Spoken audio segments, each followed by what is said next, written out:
नमस्कार मित्रों, Kalyani IAS academy में आप सभी का हार्दिक स्वागत है। मित्रों, आज से हम हमारे प्रथम प्रश्न पत्र के खंड बा की चौथी यूनिट को स्टार्ट करने वाले हैं। चौथी इकाई के अंतर्गत क्या क्या आता है, सबसे पहले हम वो समझ लेते हैं और उससे भी पहले हम समझ लेते हैं कि चौथी इकाई का नाम क्या है। तो चौथी इकाई को कहते हैं जल एवं आपदा प्रबंधन, अर्थात इसके अंतर्गत आपको दो टॉपिकों का अध्ययन करना है, जिसमें आपको जल प्रबंधन का भी अध्ययन करना है, साथ ही साथ आपदा का भी प्रबंधन करना है। जल प्रबंधन को समझने से पहले हमें जल की अवधारणा को समझना होगा कि जल क्या होता है, जल का महत्व क्या है, जल के लिए क्या क्या समस्याएं आ रही हैं, और ऐसे ही हमें आपदा प्रबंधन में समझना होगा। तो टॉपिक का नाम क्या है? जल एवं आपदा प्रबंधन। आयोग ने जल एवं आपदा प्रबंधन टॉपिक के तहत इसकी विस्तृत जानकारी भी दी है कि आपको जल के अंतर्गत क्या क्या पढ़ना है और आपदा प्रबंधन के अंतर्गत क्या क्या पढ़ना है। तो चलिए पहले हम सिलेबस को डिस्कस कर लेते हैं कि आपके सिलेबस में कौन कौन से मुख्य बिंदु दिए गए हैं, ताकि हमको एक तरीका मिल जाए कि हमें किस दिशा में जाना है और कितना जाना है, कितनी गहराई तक उसका हमें अध्ययन करना है। ध्यान रखिएगा दोस्तों कि ये जो यूनिट है, यूनिट 4 और यूनिट 5, सभी यूनिटों का बराबर बराबर अंक है। आपको पता होगा कि जो प्रश्न पत्र है, चाहे आप प्रथम प्रश्न पत्र की बात करें, द्वितीय की या तृतीय की, तो तीनों प्रश्न पत्रों को, तीसरे को छोड़ दो तो तीसरे में भी 10 यूनिट हैं, लगभग बात वही हो जाती है। लेकिन प्रथम और द्वितीय प्रश्न पत्र की बात करें तो इन्हें दो दो खंडों में बांटा गया है। प्रथम प्रश्न पत्र को भी खंड आ और खंड बा में बांटा गया है। दोनों खंडों के अंक जो हैं 150 नंबर निर्धारित किए गए हैं। कितने निर्धारित किए गए हैं? 150 अंक निर्धारित किए गए हैं। दूसरा, हर टॉपिक को या हर वर्ग को, जैसे कि वर्ग खंड बा की बात हम करें जिसके अंतर्गत भूगोल आता है, तो इसे कितनी यूनिटों में? 5 इकाई, 5 यूनिटों में डिवाइड किया गया है। 5 इकाइयों में डिवाइड किया गया है। पांचों इकाइयों को भी बराबर बराबर अंकों में बांटा गया है। कितने कितने? 30-30 अंक में। अर्थात सभी इकाइयों का महत्व बराबर है, चाहे आप इकाई 1 पढ़ें, चाहे इकाई 2 पढ़ें, चाहे इकाई 3 पढ़ें और 4 और 5, कोई भी आप इकाई पढ़ते हैं तो उससे बराबर अंकों के प्रश्न आने हैं। साथ ही साथ जो प्रश्नों की संख्या है वो भी बराबर है। कोई भी इकाई उठा लीजिए, वहां पर 3 क्वेश्चन रहेंगे, वो 3 नंबर के रहेंगे, 2 क्वेश्चन रहेंगे वो 5 नंबर के रहेंगे, और एक क्वेश्चन जो है वो 11 नंबर का रहेगा। ये मैं आपको पहले भी बता चुका हूं, एक बार फिर से बता देता हूं, क्योंकि जो आपकी चौथी इकाई है और 5वीं इकाई है वह इकाई बहुत छोटी हैं, लेकिन महत्व उतना ही रखती हैं जितनी कि दूसरी इकाई और तीसरी इकाई। चूंकि दूसरी और तीसरी इकाई थोड़ी सी बड़ी हैं, लेकिन चौथी इकाई और 5वीं इकाई बहुत छोटी हैं। यदि आप इनको बहुत अच्छे से कर लेते हैं तो यहां से नंबर गेन करने, नंबर को प्राप्त करने की संभावना बहुत ज्यादा हो जाती है। साथ ही साथ कम मेहनत कर कर आप पेपर में बहुत अच्छा प्रदर्शन कर सकते हैं। एक जो स्टूडेंट है उसकी एक स्ट्रेटजी पेपर में ज़्यादा काम करती है कि आप कहाँ पर स्कोर ज़्यादा कर सकते हैं। पहले तो आपको पता होना चाहिए कि हम कहाँ मेहनत कम कर कर ज़्यादा स्कोर प्राप्त कर सकते हैं। पता चला कि आप उस टॉपिक में ज़्यादा मेहनत कर रहे हैं जहाँ से क्वेश्चन ही कम आने हैं, और उस टॉपिक को आप लास्ट में पढ़ रहे हैं जहाँ से प्रश्नों की संख्या और नंबर की संख्या बहुत ज़्यादा है। तो आपको ध्यान रखना है कि जो आपका खंड बा है प्रथम प्रश्न पत्र का, उसकी जो यूनिट 4 है और यूनिट 5 है, यह यूनिटें बहुत ही छोटी हैं, लगभग आपके 20-25 पेज में खत्म हो जाती हैं। यदि आप हार्ड कॉपी के पेज देखें तो 20-25 पेजों में ये यूनिटें खत्म हो जाती हैं, मतलब यूनिटें बहुत कम हैं। नंबर लेकिन क्या है, यदि दोनों यूनिटों को मिला दें तो 60 नंबर का सिर्फ यहीं से ही आना है, 2 यूनिटों से आना है। क्वेश्चन की मात्रा मैंने बताई दी है कि चौथी यूनिट में भी ऐसा ही रहेगा, 3 क्वेश्चन 3 नंबर के आएंगे, 2 क्वेश्चन 5 नंबर के और 1 क्वेश्चन 11 नंबर का आएगा। इसी तरीके से 5वीं यूनिट में भी रहेगा। तो चलिए इसको बताने से बता के अब मैं बताता हूं कि आपके सिलेबस में क्या क्या है, आपको क्या क्या पढ़ना है और किसको कितने डीप में पढ़ना है और कहां तक इसका महत्व रहेगा। चलिए सिलेबस का डिस्कस करते हैं। तो सिलेबस में पहले पॉइंट में लिखा है पेयजल। पेयजल के बाद डैश लगा के लिखा हुआ है कि पेयजल की आपूर्ति, जल की अशुद्धि के कारण, कि आखिर पेयजल की आपूर्ति क्यों कम है, इसे क्या करना चाहिए, कैसे बढ़ाया जाना चाहिए। साथ ही साथ जो जल है वह अशुद्ध हो रहा है तो उसके पीछे कारण क्या है और इसकी गुणवत्ता का प्रबंधन हम कैसे कर सकते हैं, अर्थात जो जल है वो पीने योग्य बना रहे, स्वच्छ बना रहे, उसके लिए हम क्या क्या कर सकते हैं। तो यह आपका पहला टॉपिक है। दूसरा टॉपिक में जल प्रबंधन, जल का प्रबंधन हम कैसे कर सकते हैं, कैसे हम अधिक से अधिक जल को अपने उपयोग में लाने योग्य बना सकते हैं। तीसरा है भूमि के अंदर जो जल होता है उसे भूजल कहते हैं, तो भूजल उसकी क्या महत्वता है, किस तरीके से पाया जाता है और कैसे उसको हम बढ़ा सकते हैं या उसकी क्या स्थिति है। साथ ही साथ जल संग्रहण, जल को हम कैसे बचा सकते हैं, ये आपको पढ़ना है। तो ये जो 3 टॉपिक हैं, पहला, दूसरा और तीसरा, ये तीनों टॉपिक आपको जल प्रबंधन के अंतर्गत पढ़ने हैं। चौथे चौथे टॉपिक से आपका आपदा प्रबंधन आ जाता है। आपदा प्रबंधन के अंतर्गत आपको प्राकृतिक एवं मानव निर्मित आपदाओं का अध्ययन करना है कि प्रकृति द्वारा कौन कौन सी आपदाएं निर्मित हैं, साथ ही साथ मानव द्वारा कौन कौन सी आपदाएं निर्मित हो जाती हैं। फिर आपदा प्रबंधन की अवधारणाएं कि आपदा प्रबंधन की अवधारणा है क्या, दूसरा इसके विस्तार की संभावना क्या है, और साथ ही साथ विशिष्ट खतरे कौन कौन से उत्पन्न हो सकते हैं इन आपदाओं से और हम उनका निराकरण या उनका शमन किस तरीके से कर सकते हैं, इसका अध्ययन आपको आपदा प्रबंधन के अंतर्गत करना है। आपदा प्रबंधन के अंतर्गत चौथा टॉपिक दिया गया है जिसमें आपको सामुदायिक योजना का अध्ययन करना है। एक ही टॉपिक है सामुदायिक योजना, जिसमें आपको संसाधन मानचित्रण, राहत एवं पुनर्वास, निरोध एवं प्रशासनिक उपाय, सुरक्षित निर्माण, वैकल्पिक संचार एवं जीवन रक्षा हेतु दक्षता, इन सभी का अध्ययन करना है। तो आप समझ सकते हैं कि इस यूनिट में कुल 5 टॉपिक हैं और पांचों टॉपिक बहुत छोटे हैं। आज की वीडियो में हम शुरू के जो 3 टॉपिक हैं जिसके अंतर्गत पेयजल, जल प्रबंधन और भूजल एवं जल संग्रहण आता है, उसको कवर करने का प्रयास करेंगे। तो आज की वीडियो में हम ये 3 टॉपिक कर लेंगे।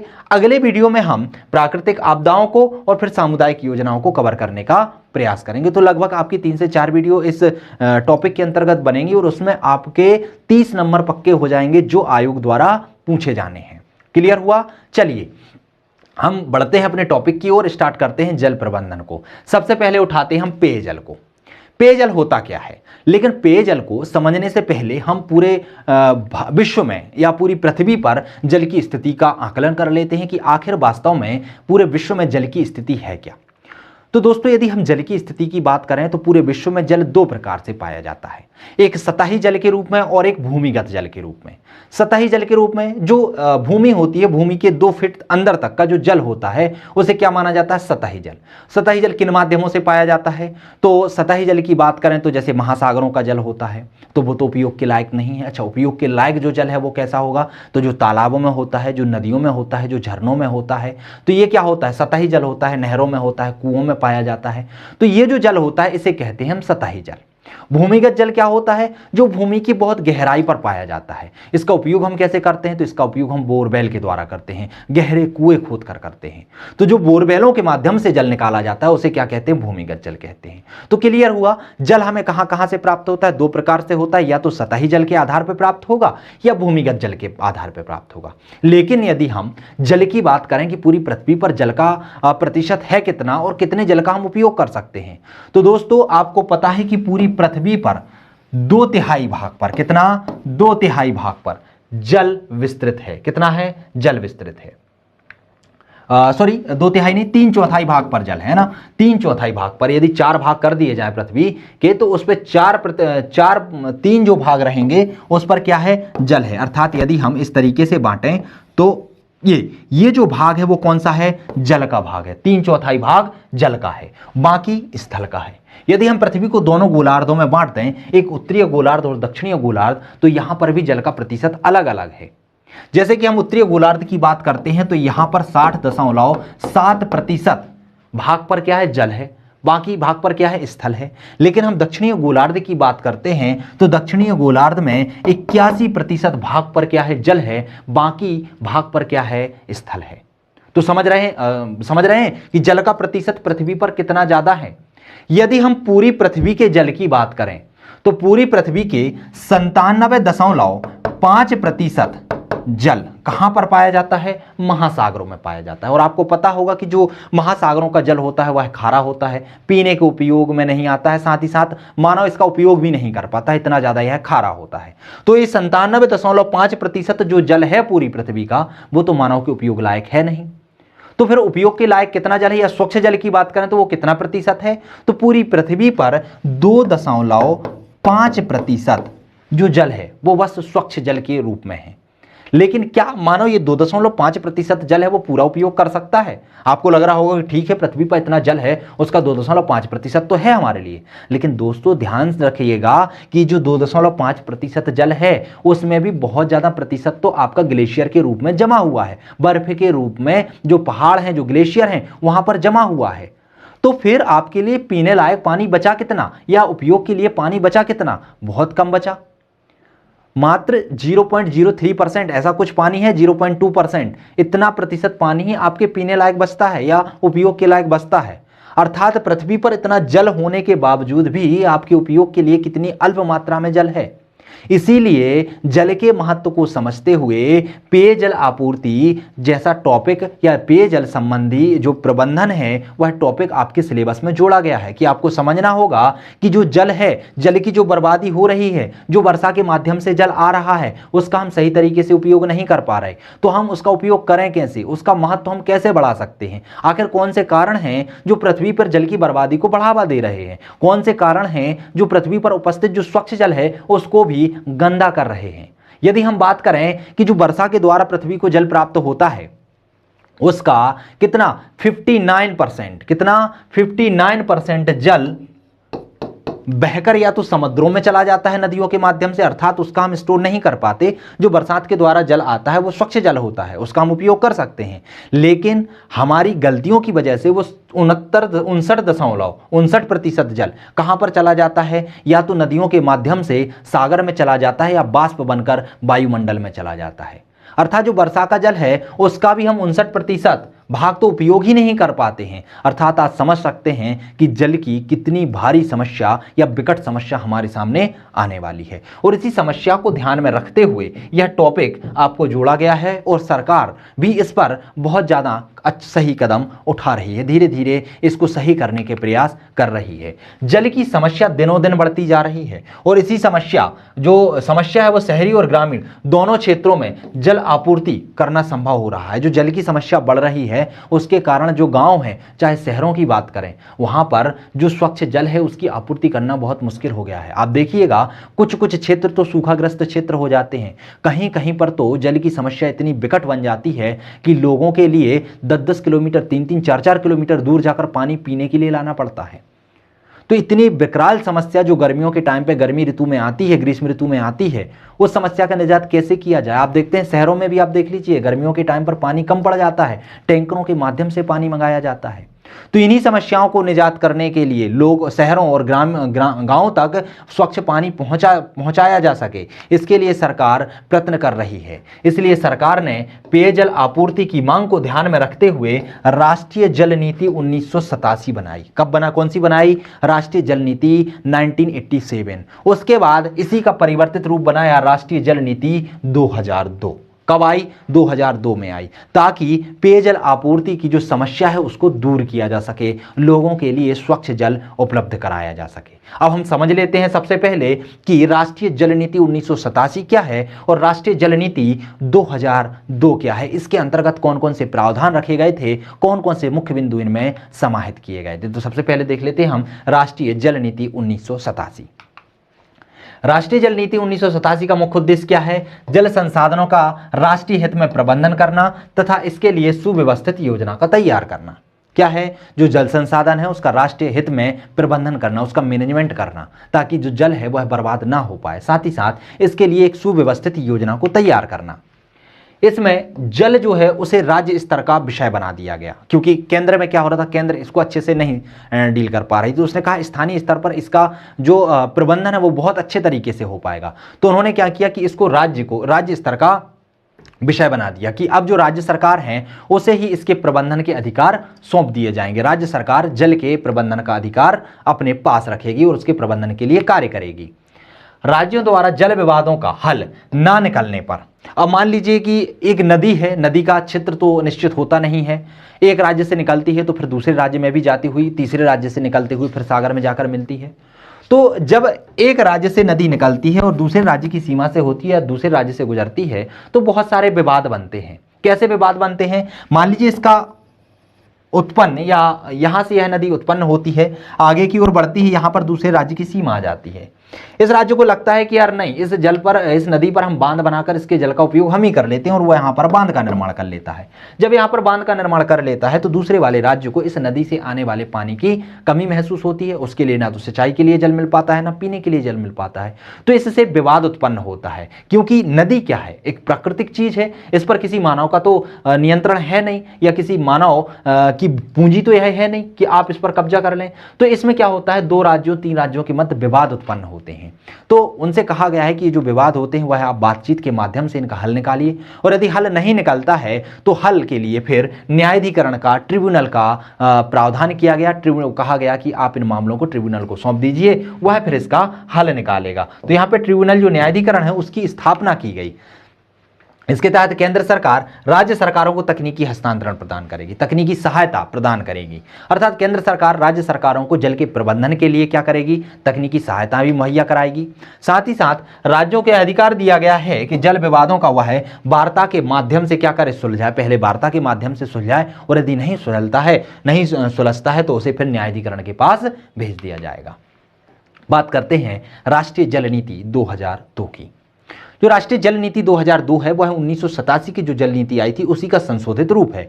समय बदलता जाता है तो सरकार की नीतियां भी बदलती जाती हैं। समय की आवश्यकता जैसी होती है उस आवश्यकता के अनुसार नीतियां निर्मित की जाती हैं। 2002 में जो जल नीति आई थी इसका निर्माण राष्ट्रीय जल संसाधन परिषद की सहमति से किया गया था। तो इसका निर्माण किससे किया गया था, जल संसाधन परिषद की सहमति से किया गया था। इसके तहत जल प्रबंधन एवं विकास के लिए संगठनात्मक कार्यक्रमों पर ज्यादा ध्यान दिया गया था। किस पे, संगठनात्मक। इसमें कहा गया था कि संगठन के आधार पर जल के प्रबंधन को बढ़ावा दिया जाना चाहिए। यह नीति क्या है, 1987 की जल नीति का ही रूप धारण कर लेती है। उसमें जो कमियां थी, उसमें जो सुधार की आवश्यकता थी, उसको ध्यान में रखते हुए नई जल नीति 2002 इसका रूप धारण कर लेती है। भूमि संबंधी विवादों के लिए नदी बेसिन संगठन का निर्माण किया गया। भूमि संबंधी विवाद मतलब एक जगह से नदी दूसरी जगह पर जाती है, सिंचाई की समस्या आती, कोई और समस्याएं भी आती हैं, तो उसके लिए नदी बेसिन संगठन की स्थापना की गई राष्ट्रीय जल नीति 2002 के तहत। भारत में उपलब्ध जल संसाधनों के लिए सुविधापूर्वक संगठनों एवं इकाइयों का निर्माण करना चाहिए। इसमें कहा गया है कि भारत में उपलब्ध जो जल संसाधन है उनका सुविधापूर्वक उपयोग करने के लिए क्या करना चाहिए, इकाइयों का निर्माण करना चाहिए। बांधों एवं जलाशयों की सुरक्षा एवं योजनाबद्ध प्रबंधन करना चाहिए। इस नीति के तहत कहा गया है कि बांधों का तथा जलाशयों का सुरक्षा एवं योजनाबद्ध प्रबंधन किया जाना चाहिए ताकि वर्षा के जल का एकत्रण अधिक से अधिक मात्रा में किया जा सके और मानव के लिए उपयोगी बनाया जा सके। राष्ट्रीय जल नीति 2002 के तहत बहुत सारे मुख्य बिंदु भी रखे गए, बहुत सारे प्रावधान किए गए, बहुत सारे सुझाव दिए गए। सुझाव कौन कौन से हैं उनको हम समझ लेते हैं। इसमें कहा गया कि जल का संरक्षण करना सभी का दायित्व होना चाहिए, अर्थात सिर्फ सरकार का दायित्व तो नहीं है, जल का संरक्षण करना हर नागरिक का दायित्व होना चाहिए। सभी नागरिकों का दायित्व है कि वर्षा के जल का वह एकत्रण करें। एकत्रण के लिए बहुत सारी विधियां भी बनाई गई हैं, जैसे कि रेन वाटर हार्वेस्टिंग विधि है, गड्ढा खोदना, कुएं में पानी को स्टोर करना, गड्ढे बनाकर, नालियां बनाकर। तो ऐसी बहुत सारी तकनीकी लोगों तक पहुंचाई गई है और लोगों को जागरूक किया गया है कि जो जल का संरक्षण है वो सभी को अपने अपने स्तर पर करना चाहिए। साथ ही साथ जो जल प्रदूषित होता है उस प्रदूषित होने वाले जल की मात्रा को कम करना चाहिए। धरातलीय एवं भूमिगत जल का उपयोग आवश्यकता के अनुसार ही करना चाहिए। इसमें कहा गया है कि जितनी आपकी आवश्यकता है उतने ही जल का आप उपयोग करिएगा।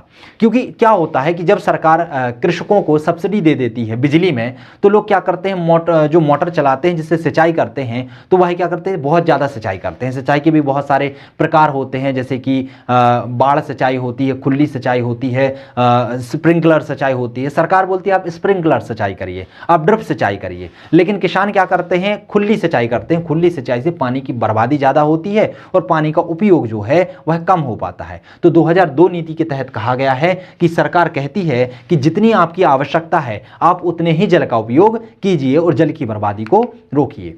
जल के आवंटन में सर्वाधिक प्राथमिकता पेयजल को दी जानी चाहिए। अर्थात जल जब आवंटित किया जा रहा है तो उसमें प्राथमिकता पर किसको रखना चाहिए, पेयजल को रखना चाहिए।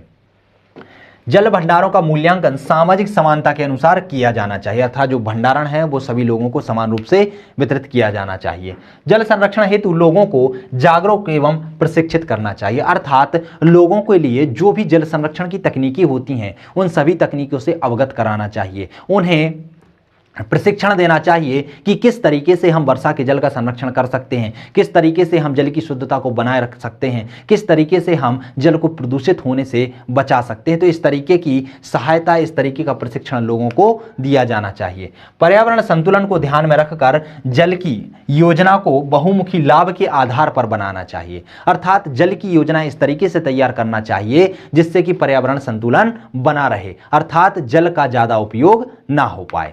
तो ये क्या किए गए थे, ये सुझाव दिए गए थे राष्ट्रीय जल नीति 2002 के द्वारा। बात कर लेते हैं हम जल की अशुद्धता के कारण कि आखिर कौन से कारण हैं जो जल को अशुद्ध करते हैं या जल को पीने योग्य या उपयोग योग्य नहीं बनने रहने देते हैं। तो इसके पीछे बहुत सारे कारण हैं, जैसे कि औद्योगिक क्षेत्र में अपशिष्ट पदार्थ। आपने देखा होगा कि जो उद्योग क्षेत्र हैं वो शहरों के करीब या गांव के करीब स्थापित कर लिए जाते हैं, अधिकतर तो शहरों के करीब ही होते हैं। तो जब ये उद्योग स्थापित कर लिए जाते हैं तो उद्योग से बहुत ज़्यादा गंदा पानी या कचरा निकलता है। अब गंदे पानी और कचरे का निष्कर्षण करने के लिए यह एक आसान सा तरीका ढूंढते हैं और क्या करते हैं, इन्हें जाके नदियों में डंप कर देते हैं, नदियों में डाल देते हैं। तो नदियों में डालने के कारण, डंप करने के कारण वहाँ का पानी कैसा हो जाता है, प्रदूषित हो जाता है। उस पानी में बहुत सारे केमिकल मिल जाते हैं जिससे ना तो वह पीने योग्य बचता है और ना ही उपयोग योग्य बचता है। उदाहरण के लिए आप इंदौर शहर की खान नदी को ले लीजिए। जो खान नदी है वह एक नाला में परिवर्तित हो चुका है, क्योंकि यहां पर शहरों का जितना भी पानी है, जितना भी गंदा पानी है, उस खान नदी में क्या कर दिया जाता है, डंप कर दिया जाता है, जिससे उस नदी का पानी के कलर का न रहकर काले कलर का हो गया है। क्लियर है? तो औद्योगिक क्षेत्र के जो अपशिष्ट निकलते हैं उनको जल में डंप करने से भी क्या होती है, जल की अशुद्धता बढ़ती है, जल में केमिकल की मात्रा बढ़ जाती है। कृषि में अनुचित गतिविधियां, कृषि क्षेत्र की अनुचित गतिविधियां ऐसी होती हैं कि कृषि में बहुत ज़्यादा खाद्य पदार्थों का उपयोग करना, रसायनों का उपयोग करना। इससे जब वर्षा का जल खेतों के ऊपर से जाके जब निकलता है तो उस जल में भी यह जो खाद्य पदार्थ होते हैं, जो खाद होते हैं या जो केमिकल होते हैं वह मिल जाते हैं, जिससे उस पानी को अशुद्ध कर देते हैं। साथ ही साथ सिंचाई के जो अनुपयुक्त तरीके होते हैं उससे भी जो जल है वह क्या होता है, वेस्ट होता जाता है। मैदानी क्षेत्रों में बहने वाली नदियों के पानी में शुद्धता की कमी। जो मैदानी क्षेत्रों में नदियां बहती हैं, लोग क्या करते हैं, वहीं पर नहाते हैं, वहीं पर उसी पानी से सिंचाई करते हैं और फिर से घरों का पानी, जो गंदा पानी होता है, उन्हीं नदियों में प्रवाहित कर देते हैं, जिससे जो नदियां होती हैं वो क्या होती जा रही हैं, प्रदूषित होती जा रही हैं। उनका जो जल है वो पीने योग्य नहीं बच रहा है। धार्मिक गतिविधियां भी इसमें समाहित होती हैं, जैसे कि नदियों के किनारे जाके मुंडन कराना, नदियों में जाकर स्नान करना, नदियों में जाके शवों का समाधान करना, या जो शवों को जला दिया जाता है उसकी राख का जल में बहा देना, या फिर बहुत सारी गतिविधियां होती हैं जैसे कि फूल वगैरह का अर्पण करना जल में। इससे भी क्या होता है, जल प्रदूषित होता जाता है। सामाजिक एवं धार्मिक रीति रिवाज, उदाहरण शवों को पानी में बहा देना, यह भी इसके प्रदूषण का बहुत बड़ा कारण बनता है।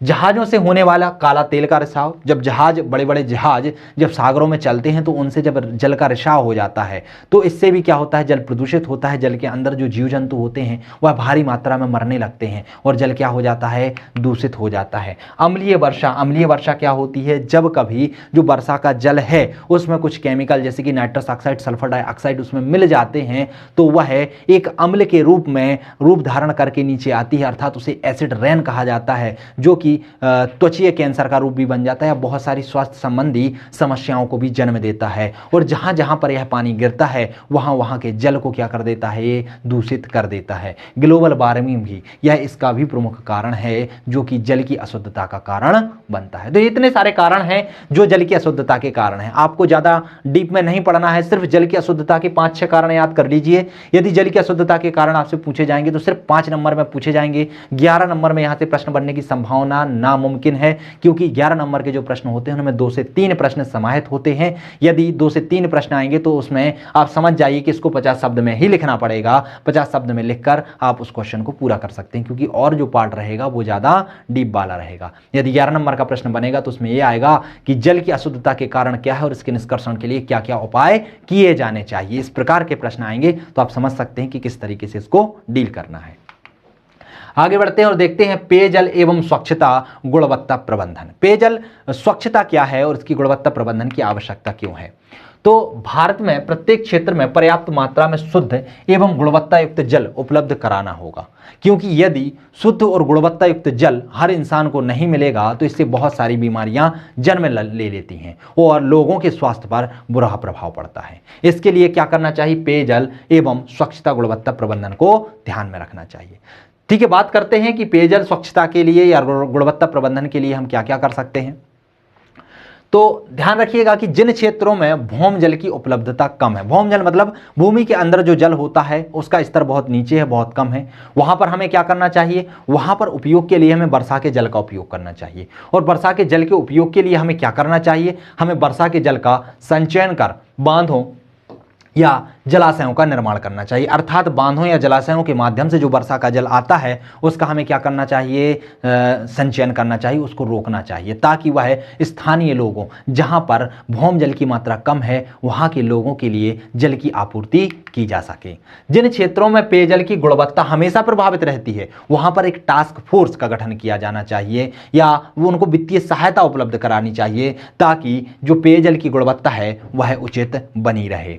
औद्योगिक क्षेत्रों में अपशिष्ट का उचित प्रबंधन करना चाहिए। जो औद्योगिक क्षेत्रों से निकलने वाला अपशिष्ट होता है उसकी भी बहुत सारी विधियां होती हैं, जैसे कि उसको जला दें या गड्ढों में दफना दें, अर्थात उसको जल में ना मिलाकर, और ऐसी तकनीकी होती हैं जिनके माध्यम से जो अपशिष्ट प्रबंधन है, जो अपशिष्ट निकलते हैं उद्योगों से, उनका हम प्रबंधन कर सकते हैं। इसके कारण जो जल की गुणवत्ता है उसमें कमी नहीं आएगी।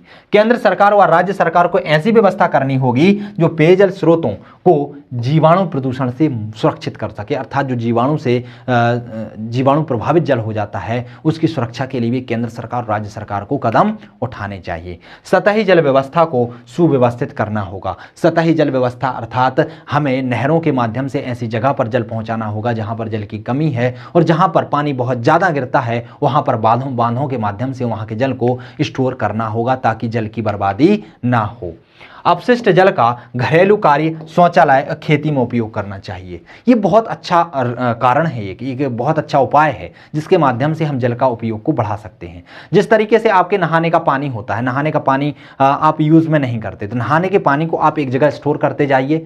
उस पानी का उपयोग आप बगीचे में कर सकते हैं, पेड़ पौधों को या घरेलू और जो कार्य होते हैं उसमें कर सकते हैं। जो बर्तन धोने का पानी होता है उसको भी आप नालियों में ना बहाकर उससे आप पेड़ों की सिंचाई कर सकते हैं, पौधों की सिंचाई कर सकते हैं, उसमें उपयोग में आप ला सकते हैं।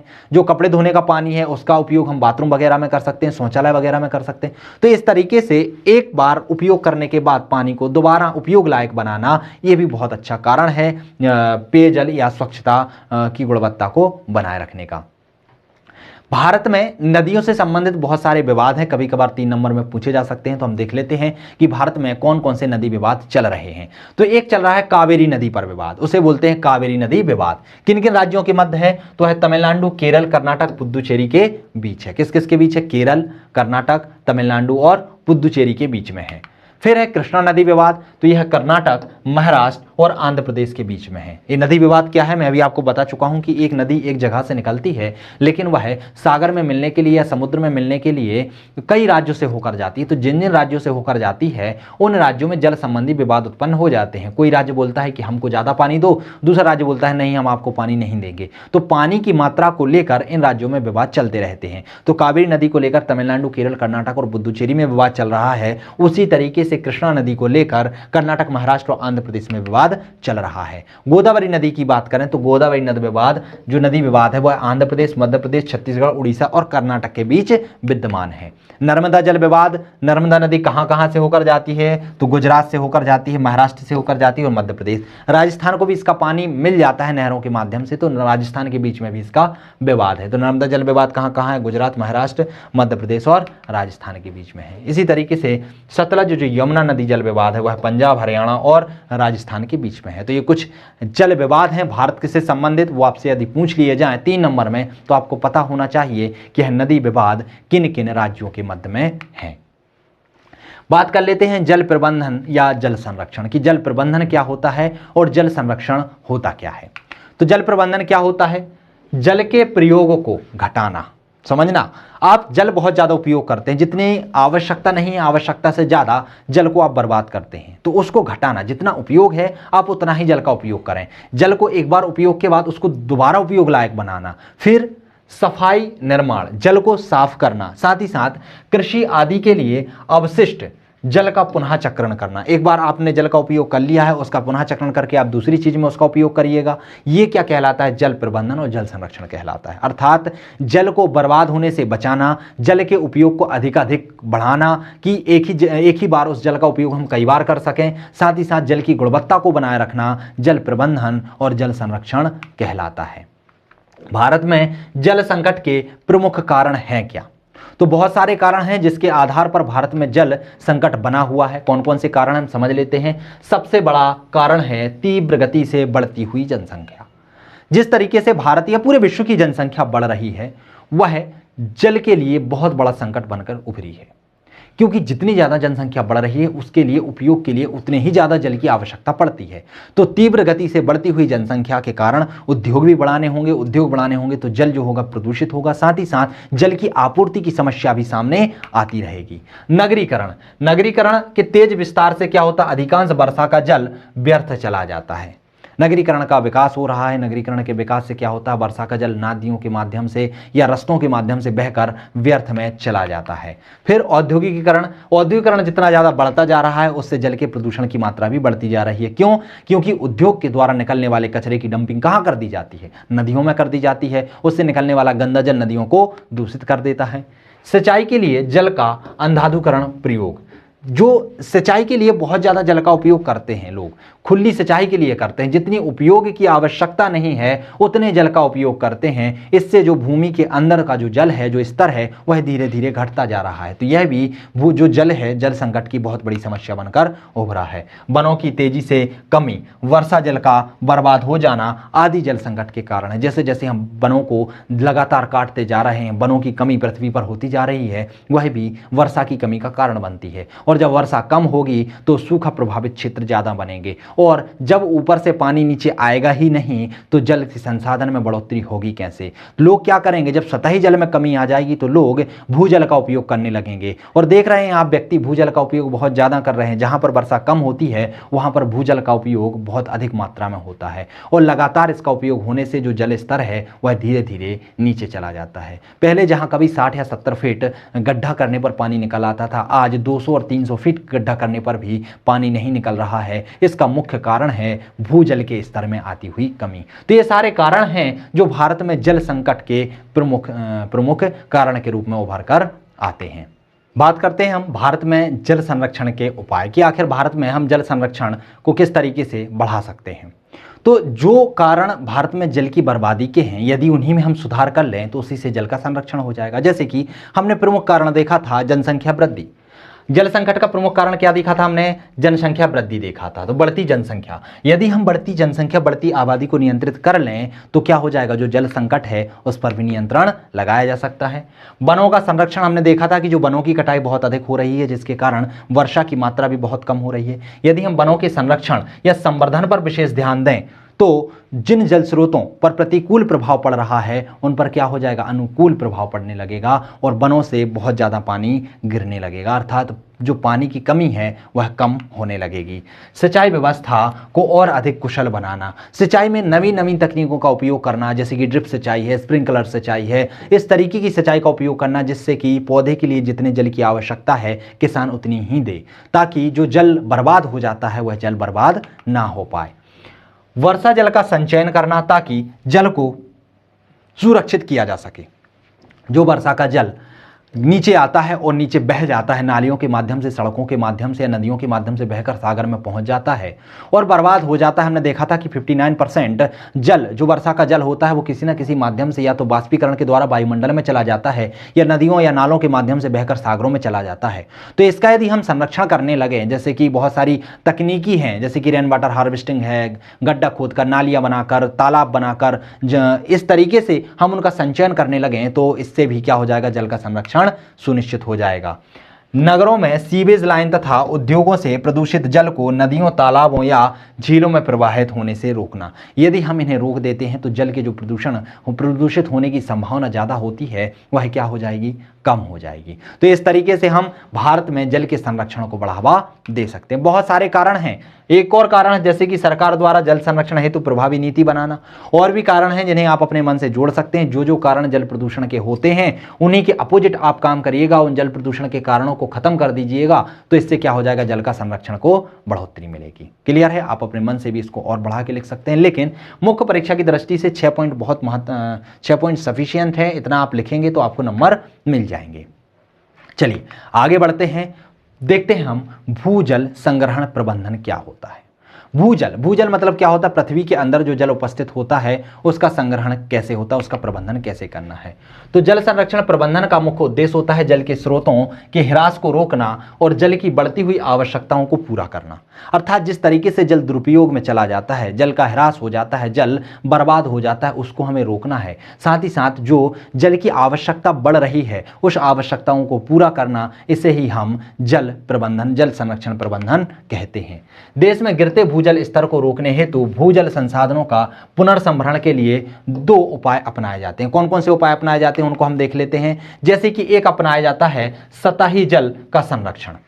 जब आप सतही जल का संरक्षण करेंगे और उपयोग में सतही जल का उपयोग करेंगे तो आपको भूमिगत जल की आवश्यकता नहीं पड़ेगी। बोरवेल के माध्यम से आप भूमि के अंदर के जल को नहीं निकालेंगे, जिससे जो भूमि के जल की सतह में कमी आ रही है वह कमी नहीं आएगी, वह स्तर बराबर बना रहेगा।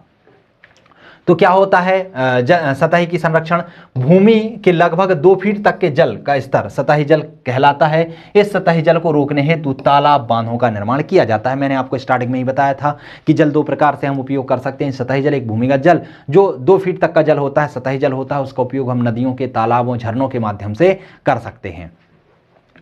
राष्ट्रीय ग्रिड के माध्यम से अल्पजलीय क्षेत्रों में बेहतर प्रबंधन करना और प्रबंधन करने के लिए मध्य प्रदेश राज्य में भूजल संभरण हेतु सरकार के सहयोग से खेत तालाब योजना और बलराम ताल योजना का निर्माण किया जा रहा है। तो मध्य प्रदेश सरकार द्वारा सतही जल को अधिक से अधिक उपयोग करने के लिए कुछ योजनाएं चलाई जा रही हैं, जिसमें प्रमुख योजना है बलराम ताल योजना और खेत तालाब योजना, जिसके माध्यम से जो किसान होते हैं उनको सब्सिडी दी जाती है और उन्हें अग्रिम धन देकर तालाब बनाने, तालाब निर्माण करने के लिए और कुआं निर्माण करने के लिए धन दिया जाता है और उनको प्रोत्साहित किया जाता है कि आप अधिक से अधिक तालाब बनाइए, अपने खेतों में तालाब बनाइए, जो वर्षा का जल है उसका स्टोर करिए और जब वर्षा का जल स्टोर हो जाएगा तो उसी का उपयोग आप सिंचाई के लिए करिए, आप बोरवेलों का उपयोग ना करिए। वर्षा के जल का संग्रहण, दूसरा क्या होता है, वर्षा के जल का हम संग्रहण कर सकते हैं। कैसे कर सकते हैं वर्षा का जल का संग्रहण? तो एक विधि होती है rain water harvesting. Rain water harvesting क्या होती है? तो रेन वाटर हार्वेस्टिंग में इस विधि के अंतर्गत हम क्या करते हैं, घरों के छतों का पानी का जो बहाव है वो एक दिशा में कर देते हैं। अभी क्या होता है, आप देखते हैं जो पक्के मकान होते हैं, पक्के मकानों में एक पाइप लगा दिया जाता है तो छत का सारा पानी उस पाइप के माध्यम से नीचे गिर जाता है। रेन वाटर हार्वेस्टिंग में वो पानी नीचे गिरकर बर्बाद नहीं होता, उसमें एक पाइपलाइन पृथ्वी के अंदर या जमीन के अंदर लगा दी जाती है, जिससे कि वो जितना भी छत का पानी होगा वो उस पाइप के माध्यम से जमीन के अंदर चला जाएगा। और इसी विधि को क्या कहते हैं, रेन वाटर हार्वेस्टिंग। इसमें क्या है, सोखते कुएं बनाए जाते हैं। इस विधि के अंतर्गत घरों के छतों के पानी के बहाव को एक दिशा में कर पाइपलाइनों के माध्यम से भूमि में बने सोखते गड्ढे में लाकर संरक्षित किया जाता है ताकि जल का पुनर्संभरण हो सके और भूजल के स्तर में वृद्धि हो सके। आप डायग्राम के माध्यम से देखिए, इस तरीके से यहाँ पर जलों में पाइप लगा दिया जाता है और यहाँ से जल के माध्यम से यहाँ पर पानी अंदर आ जाता है। यहाँ पर सोखते कुएं बनाए जाते हैं।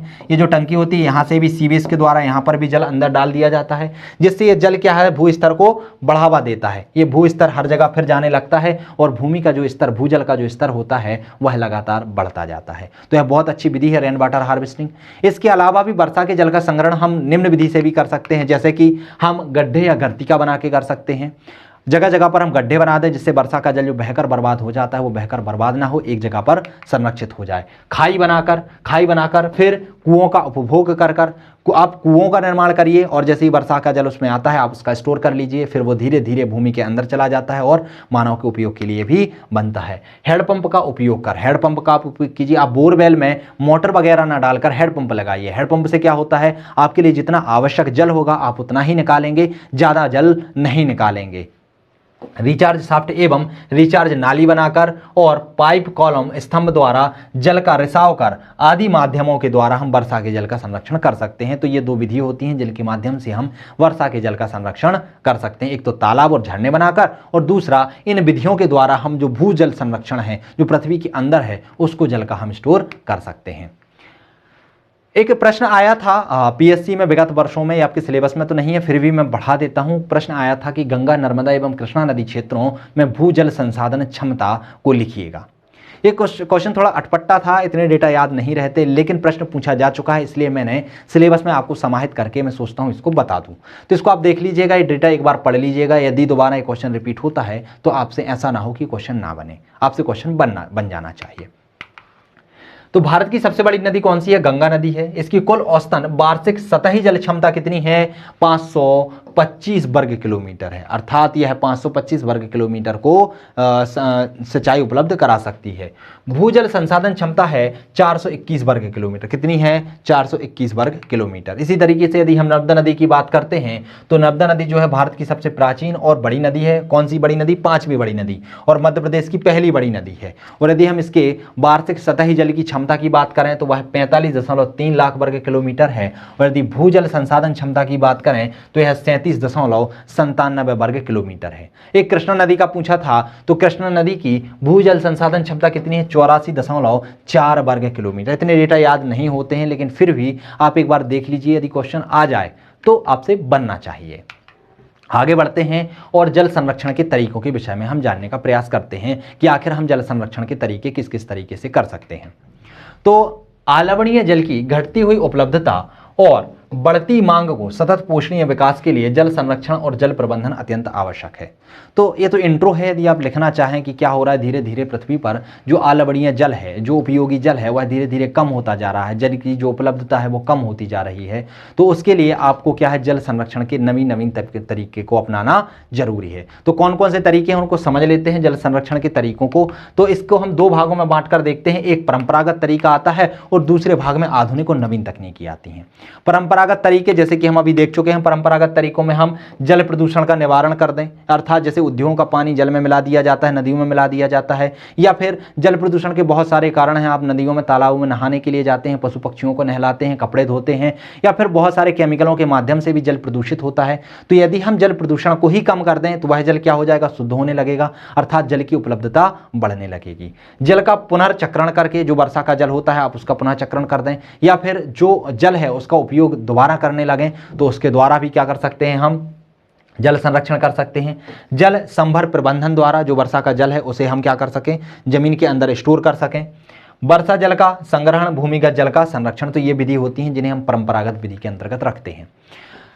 नवीन तकनीकी या आधुनिक तकनीकी के अंतर्गत क्या क्या आता है? तो इसके अंतर्गत आता है rain water harvesting. Rain water harvesting अभी हमने देखा था कि घरों में क्या होता है, घरों की छतों पे जो पानी होता है उसे एक दिशा में ले जाकर पाइप के माध्यम से जमीन के अंदर ले जाकर उसको जो भूमि का जल स्तर होता है, भूजल स्तर है, उसको बढ़ाते हैं।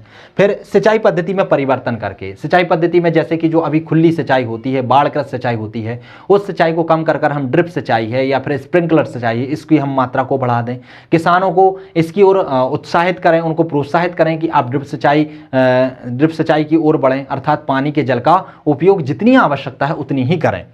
दूसरा, समुद्री जल का उपयोग करके, हमें पता है कि समुद्र जो है जल का बहुत बड़ा अथाह स्रोत है, बहुत बड़ा स्रोत है। तो यदि हम उस जल के सही तरीके से उपयोग कर लें तो हमारे लिए जल की कमी नहीं होगी। तो इस तरीके की तकनीक का विकास करें जिस तरीके से हम जो समुद्र का खारा जल है उसे मीठे जल में परिवर्तित कर सकें। कृत्रिम वर्षा कराकर क्या होता है, सोडियम आयोडाइड, जो सिल्वर आयोडाइड जो होता है उसके माध्यम से जो बादल चले जाते हैं, कहीं स्थानों पर बारिश नहीं कराते, उन पर जो केमिकल होता है उसका हम छिड़काव करते हैं और उस छिड़काव के द्वारा वह बादल वहीं पर बरसने लगते हैं। तो कृत्रिम वर्षा कराकर भी हम क्या कर सकते हैं, जल संरक्षण को बढ़ावा दे सकते हैं। कुछ योजना थी जैसे कि बलराम ताल योजना, बहुत ही प्रसिद्ध योजना है, मध्य प्रदेश सरकार की योजना है। इसका प्रारंभ जो है 25 मई 2007 में मध्य प्रदेश सरकार ने किया था। उद्देश्य इसका है कि वर्षा जल का कृषि कार्यों हेतु संचयन करना, अर्थात जो वर्षा का जल है उसका तालाबों के माध्यम से स्टोर कर लेना और सिंचाई के लिए उसे उपलब्ध कराना, ताकि भूमिगत जल का जो स्तर कम होता जा रहा है वह स्तर कम ना हो।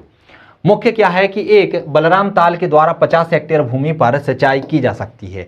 तो इस सिंचाई की क्षमता को देखते हुए बलराम ताल योजना को बढ़ावा दिया जा रहा है। कुछ महत्वपूर्ण फैक्ट हैं जैसे कि विश्व जल दिवस कब मनाया जाता है, तो 22 मार्च को मनाया जाता है और राष्ट्रीय जल दिवस 14 अप्रैल को मनाया जाता है। तो ये दिवस 3 नंबर में सीधे सीधे पूछ लिए जाते हैं कई बार। अभी पीएससी की मुख्य परीक्षा में 2 बार ऐसे प्रश्न हैं जिस बार पूछे जा चुके हैं। एक बार पूछा गया है सिविल सेवा दिवस कब मनाया जाता है, 15 नंबर का क्वेश्चन था। तो 2-3 क्वेश्चन जब आते हैं तो वहां पर आपको एक क्वेश्चन ऐसा छोटा वाला डाल दिया जाता है, तो आपको ध्यान देना चाहिए।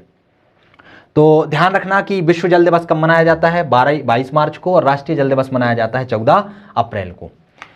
एक शब्दावली आती है जिसे बोला जाता है कृत्रिम वर्षा। कृत्रिम वर्षा क्या होती है?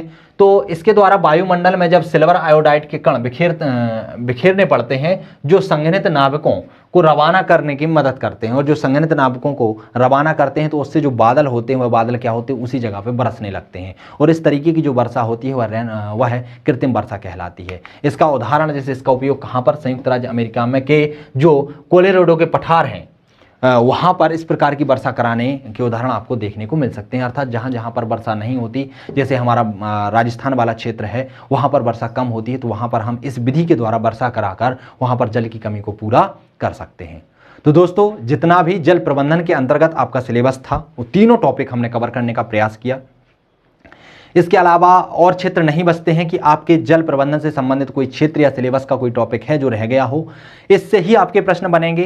तो इस टॉपिक को बहुत अच्छे से कीजिएगा, यहाँ से क्वेश्चन बनने की संभावना ज़्यादा है और नंबर मिलने की संभावना भी बहुत ज़्यादा है, क्योंकि ये ऐसा टॉपिक है जिसको रटना नहीं पड़ेगा। यदि आप थोड़ी सी जानकारी जल के संबंध में रखते हैं, बचपन से हम जल प्रदूषण पढ़ते हुए आ रहे हैं, यदि उन्हीं बिंदुओं को हम याद रखकर इस टॉपिक को कवर करेंगे तो बहुत जल्दी ये टॉपिक आपको याद हो जाएगा। अर्थात यह टॉपिक बहुत सरल है और बहुत ज़्यादा नंबरदायी है, अर्थात अंक देने में सहायक है।